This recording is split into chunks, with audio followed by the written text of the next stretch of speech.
97 Rogers. ER there. Located him.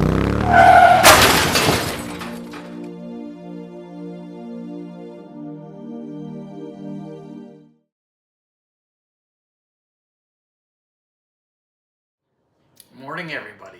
It's been a couple of weeks since I've done my last video, and a bit of a recap is that video was called We Can't Stand Alone, and it was essentially about my decision to do the work that it would take to get formally diagnosed, and then the treatment or the therapy once that diagnosis was done. And the whole idea and thought for me behind We Can't Stand Alone is that even though it has to be that individual's choice, it had to be my choice to go out and seek help and then get the proper testing done for an official diagnosis. And you need help from the right professional, and the actual clinical diagnosis for most mental illnesses. You know, there's formal testing along with actual counseling sessions that are done, because we all know, all of us that have a yellow stripe or a red stripe or a silver stripe or no stripe at all down the side of our pants, in dealing with people in different types of crises that we see throughout our career from whatever angle we're looking at. We run into hundreds, if not thousands, of people over 2.5 to 3 decades who say that they have PTSD or, you know, manic depression or anxiety. And yes, there are people that we meet every day who are drug users, who also have mental health challenges, who have symptoms of certain mental illnesses. It is a whole other thing done by a trained professional who can administer the actual tests to determine what exactly you have. And you know, so what these tests figure out and do in combination to their counseling sessions with you, and it takes time. And we get so, of course I was, and maybe still a little bit am, so fucking jaded because we get tired of people who claim things that aren't so, despite the fact that they're suffering. I'll acknowledge that, but they say these things without officially have done the work, and they say it to get compensation, whether that be, and it seems cruel or almost rude to say that, but that's a fact of the fucking matter, and it's a disservice to live in a fantasy world where that isn't reality. And so we need to know that and acknowledge it. Of course, I didn't for years, but every once in a while, after a couple of decades of being a cowboy, you wisen up, and you realize that even though it might not be the best people that you're meeting, they are suffering, and some of it is legitimate. A lot of those people, of course, can't or don't get access to the help that they need. So enough open rambling, and let's just come out with it. But maybe I'll give a little bit more of a backstory, and it'll serve as a reminder or some more details. Of course, throughout the time that I was in hospital, I wasn't just physically healing and getting better and being treated for and dealing with the plethora of physical injuries that I had, but the mental injuries, the suffering and the hurt that, you know, sort of came out of nowhere, were an absolute mental fucking beatdown. And it's not that I was in denial, it's just that I hated it. I hated what I had become. I hated that I was no longer the Dan that most of the guys and gals that I worked with knew. That was hard to fucking stomach. It was hard to eat it and swallow. And all those things, nightmares, anxiety, the questions of doubt about how good I was. Because I no longer was the Dan that I was. I'd fucking changed irreparably in some ways. Not that I didn't think that I would get better or would eventually work on it. But there were things about me that were just going to be fucking different from now on.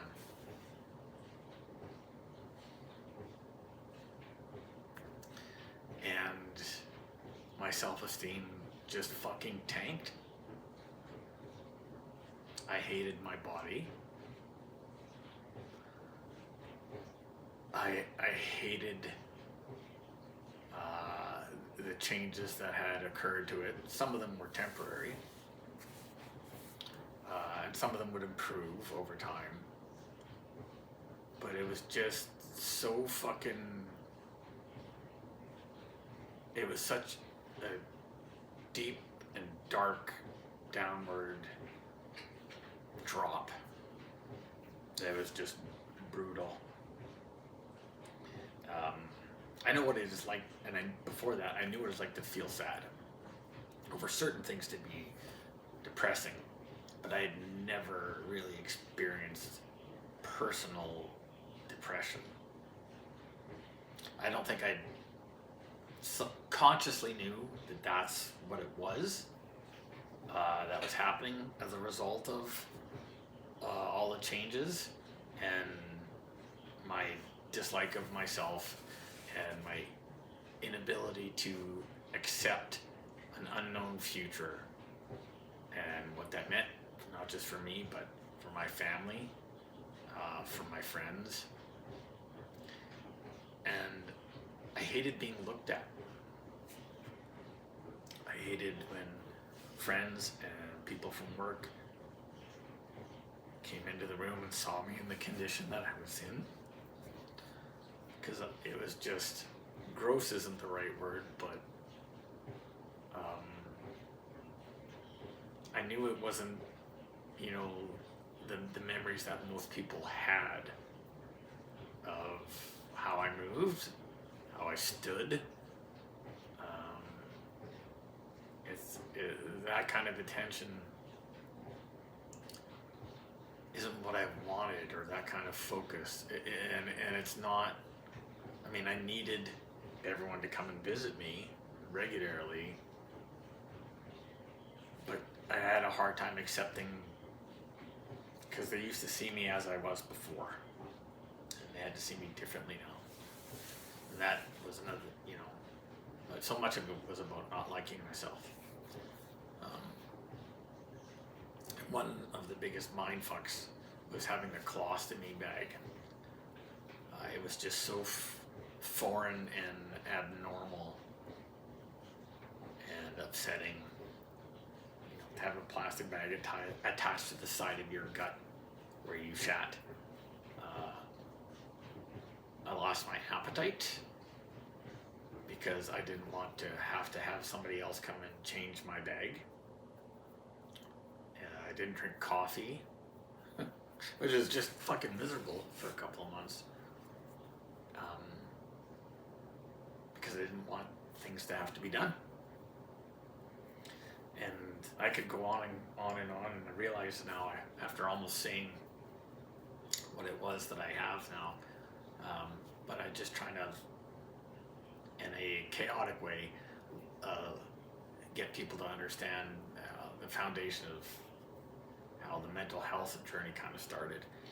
And I had a psych nurse come and see me probably about 8 or 9 times. And she was fantastic.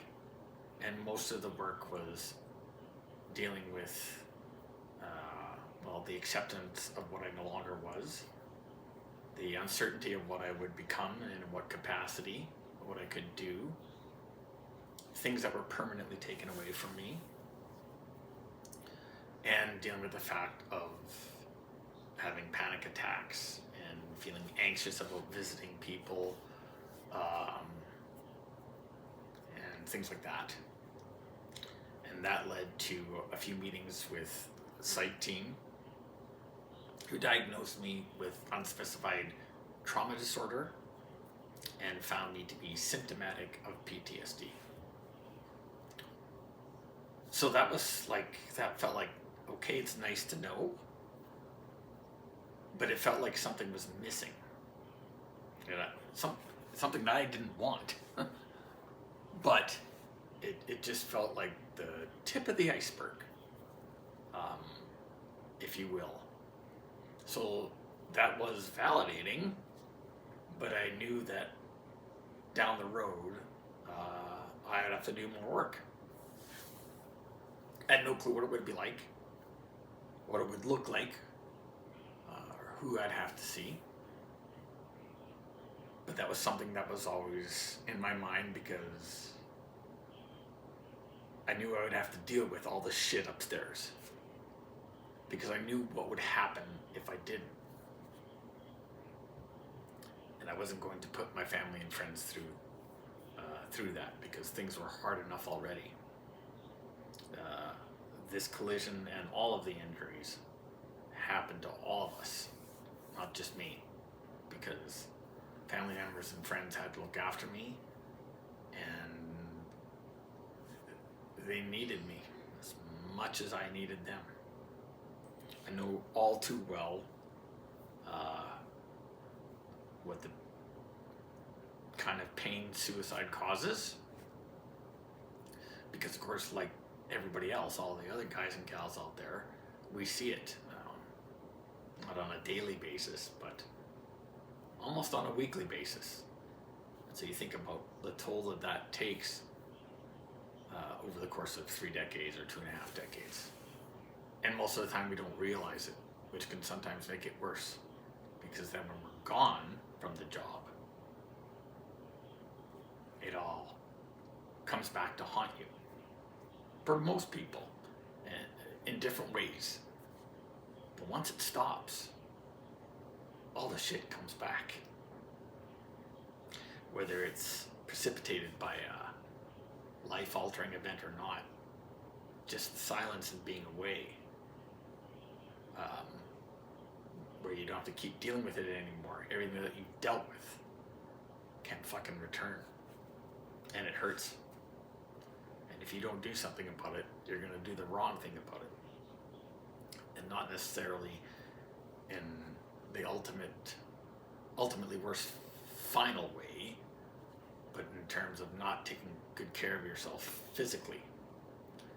Exercise, eating well, not drinking too much, and having healthy outlets and hobbies.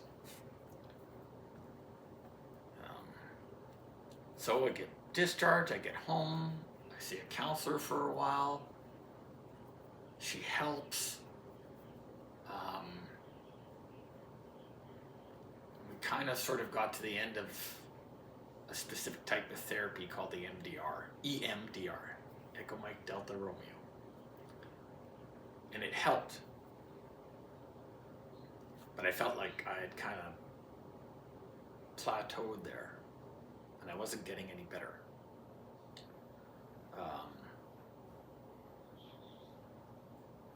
So I think quite a few months went by before I decided to take the leap forward and be formally diagnosed with PTSD and severe depression. It is good to say that and get that out. And that kind of official diagnosis is different for everybody. Um, but having lost people that I've known quite well and others that I didn't know so well on the job in the past couple of years to suicide, I felt it important to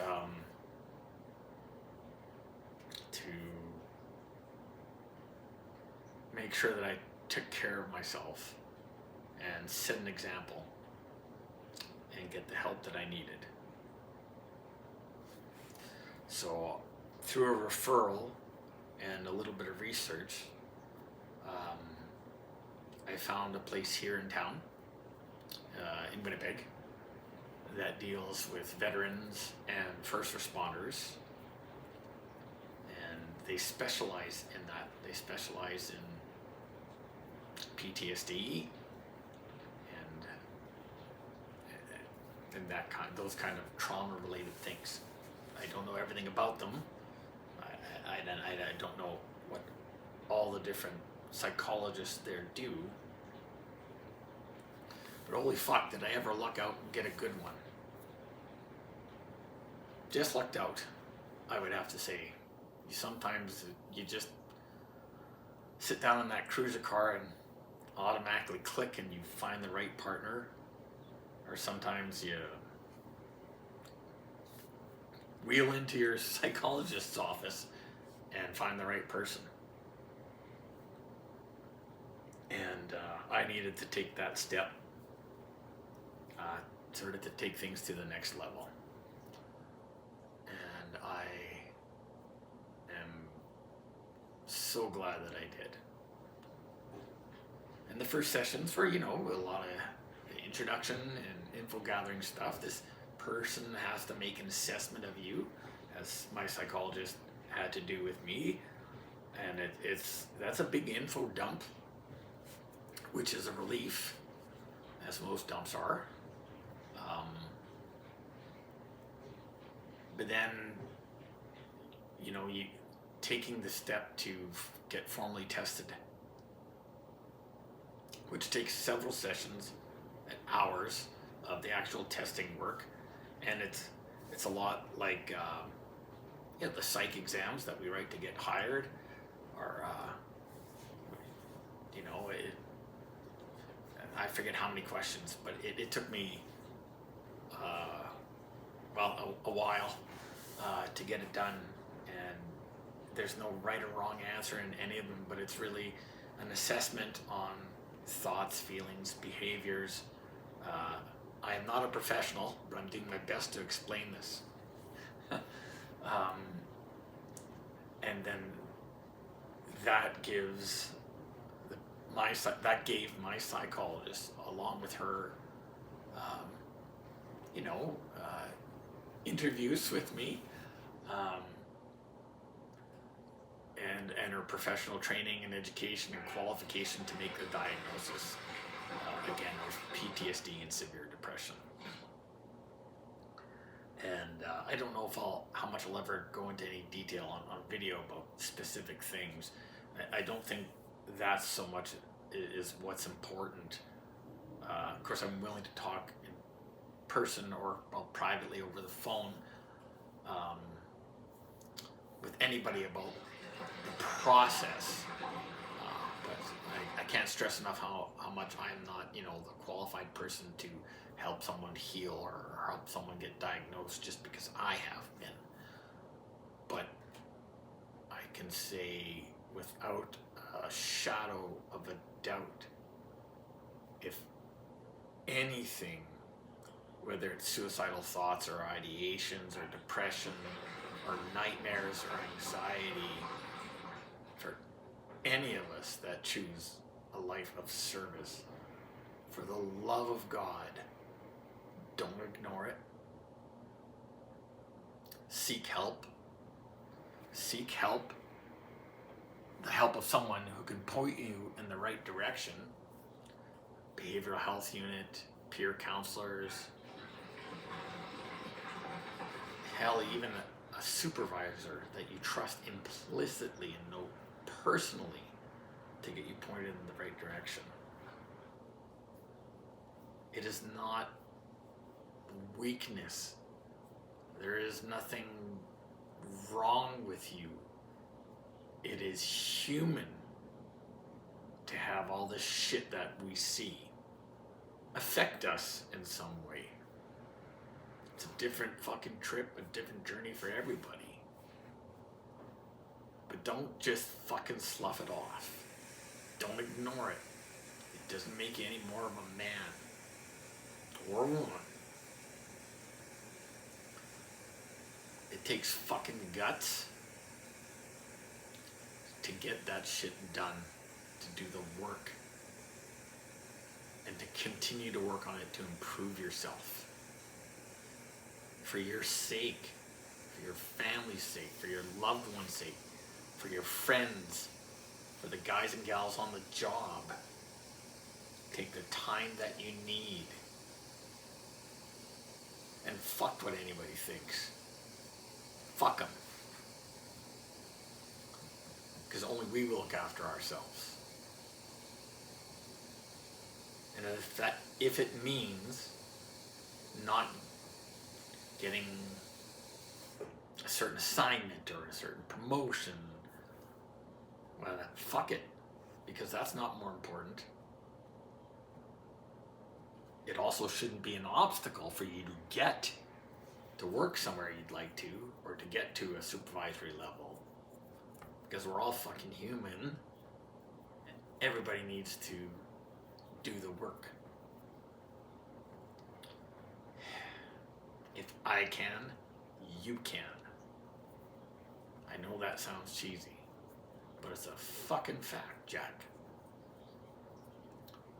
So if any of you out there that happen to watch me, look after yourselves. Deal with the hard stuff. And it is hard work. Just because I've started therapy doesn't mean that I'm better. There are times when my symptoms are worse, because working through the issues brings up the memories. But I'm tougher than that. And we all are, for choosing the profession that we've chosen. We are inherently tough. So if challenges come up, fuck everybody else and do what it takes to get better, and take the time to do it, because that's more important than anything that you can achieve on the job. Take care of yourselves. We'll talk to you soon. I love you. See you next time.